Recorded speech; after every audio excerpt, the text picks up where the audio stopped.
नमस्कार, आप देख रहे हैं झलको बीएमआर। जहां इस वक्त की सबसे बड़ी खबर आ रही है पेपर लीक मामले को लेकर। मास्टरमाइंड के पेपर लीक के आरपीएससी मेंबर से सीधे दोस्ती।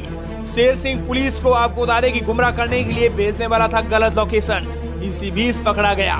सीनियर टीचर्स भर्ती परीक्षा का पेपर लीक करवाने वाले पेपर माफिया शेर सिंह मीणा ने आरपीएससी के पेपर लीक कराने का प्लान लंबे समय से बना रखा था।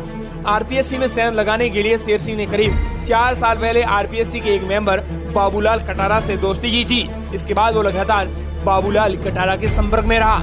शेर सिंह इतना शातिर है कि पुलिस को गुमराह करने के लिए वो खुद अपनी गलत लोकेशन पुलिस को भेजने वाला था, लेकिन इससे पहले ही पकड़ा गया। एसओजी अब पेपर माफिया शेर सिंह और आरपीएससी के बीच कनेक्शन के सबूत जुटा रही है। इसके लिए एसओजी भूपेंद्र सांड को अजमेर हाई सिक्योरिटी जेल से प्रोटेक्शन वारंट पर गिरफ्तार करके जयपुर लाई है। एसओजी आज भूपेंद्र सांड और शेर सिंह मीणा की आमने सामने पूछताछ करेगी। शेर सिंह पिछले 10 साल से भर्ती परीक्षाओं के पेपर लीक करवाने और नौकरियां लगाने का काम में सक्रिय है। 10 साल से पेपर लीक और नौकरियों लगवाने का इसका सबसे बड़ा कारोबार भी है। शेर सिंह पहले रेलवे में नौकरी लगाने के नाम पर लोगों से पैसे कमाता था, फिर उसने भर्ती परीक्षाओं से करोड़ों रुपए कमाने का प्लान बनाया। उस समय शेर सिंह मीणा फागी के सरकारी स्कूल में पोस्टेड था। उससे पहले जगदीश बिश्नोई के जरिए कांस्टेबल जीएनएम भर्ती परीक्षाओं के पेपर लीक करने वाले गिरोह के सरगना भूपेंद्र सांड से दोस्ती की। इसके बाद आरपीएससी में अपने कनेक्शन से भर्ती परीक्षाओं के पेपर लीक करके करोड़ों रुपए कमाने का प्लान बनाया। आरपीएससी मेंबर से 4 साल पहले दोस्ती की।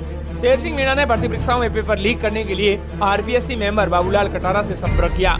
उस समय बाबूलाल कटारा उदयपुर के आदिम शादी शोध संस्थान के निदेशक पद पर कार्यरत था।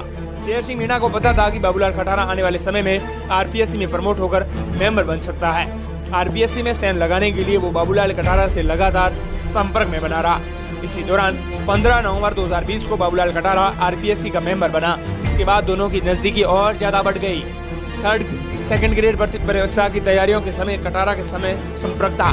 शेर सिंह मीणा 2nd ग्रेड भर्ती परीक्षा की तैयारियों के समय मेंबर से लगातार संपर्क में रहा। इसी दौरान वो भर्ती परीक्षा का पेपर लीक करने का प्रयास कर रहा था। भर्ती परीक्षा का पेपर आते ही उसने पेपर करीब 1 करोड़ रुपए भूपेंद्र सांड को बेच दिया था। इसके बाद भूपेंद्र सांड ने 20 लाख रुपए का अपना कमीशन रखकर पेपर सुरेश डागा को बेच दिया। इसके बाद सुरेश डागा ने पेपर अपने साले सुरेश बिश्नोई को दिया था। सुरेश बिश्नोई ने आगे पेपर अभ्यर्थियों को 5 से 8 लाख रुपए में बेचा था। डूंगरपुर के बाबूलाल कटारा ने 15 अक्टूबर 2020 में राजस्थान लोक सेवा आयोग यानी आरपीएससी के मेंबर का कार्यभार संभाला था। बाबूलाल कटारा ने राजस्थान लोक सेवा आयोग के सांख्यिकी अधिकारी आयोजन विभाग के पद चयनित हुए थे। इसके बाद उसने जिला सांख्यिकी अधिकारी डूंगरपुर और बाड़मेर में भी काम किया था। मैं शेर सिंह मीणा को नहीं जानता हूं, मैं इसे कभी मिला भी नहीं हूं, ये झूठ बोल रहा है, पुलिस से बचने के लिए मेरा नाम ले रहा है। बाबूलाल कटारा आरपीएससी मेंबर ने यह साफ तौर पर कह दिया है। मेंबरों के पास परीक्षा के गोपनीय कार्यों की जिम्मेदारी है। हालांकि आरपीएससी अध्यक्ष पिछले काफी समय से भर्ती परीक्षा में गोपनीय कार्य अपने अलावा सदस्यों से भी करवाते हैं। इसके लिए लिखित आदेश जारी नहीं किए जाते हैं। चेयरमैन परीक्षा का कौन सा गोपनीय कार्य कौन सा सदस्य करेगा, इसका लिखित आदेश जारी करने की बजाय उसे मौखिक आदेश देकर गोपनीय कार्यों की जिम्मेदारी सौंप देते हैं। अलग अलग परीक्षाओं की जिम्मेदारी अलग अलग मेंबर को सौंपी जाती है। वाइस प्रिंसिपल शेर सिंह ने पेपर लीक से कमाए पैसे बिजनेस और प्रॉपर्टी में इन्वेस्ट कर रखे थे। शेर सिंह की जिस गांव में पोस्टिंग हुई वहां उसने बामासा वाली छवि बना रखी थी। शेर सिंह दोस्तों और लोगों को लाखों रुपए मदद के लिए मारता था। करीब 2 माह पहले ही शेर सिंह को भूपेंद्र सांड पकड़े जाने की खबर मिलते ही शेर सिंह मीणा सिरोही के भावरी गाँव से फरार हो गया था। भावरी से वो जयपुर आया। इसके बाद जयपुर से सीधे दिल्ली गया। दिल्ली के बाद पंजाब, हिमाचल, उज्जैन, ओंकारेश्वर, आगरा गया था। शेर सिंह आगरा से उड़ीसा जाने का प्लान बनाया, लेकिन उसके पास पैसे खत्म हो गए थे। शेर सिंह ने अपने दोस्तों और रिश्तेदारों से 2 लाख रुपए उधार भी मांगे, लेकिन उसकी किसी ने मदद नहीं की। इसके बाद शेर सिंह ने अपनी गर्लफ्रेंड से संपर्क किया। पुलिस से बचने के लिए मोबाइल बंद रखा। शेर सिंह ने आपको बता दें कि पुलिस से बचने के लिए आगरा से ओडिशा जाते समय मोबाइल को बंद कर दिया था।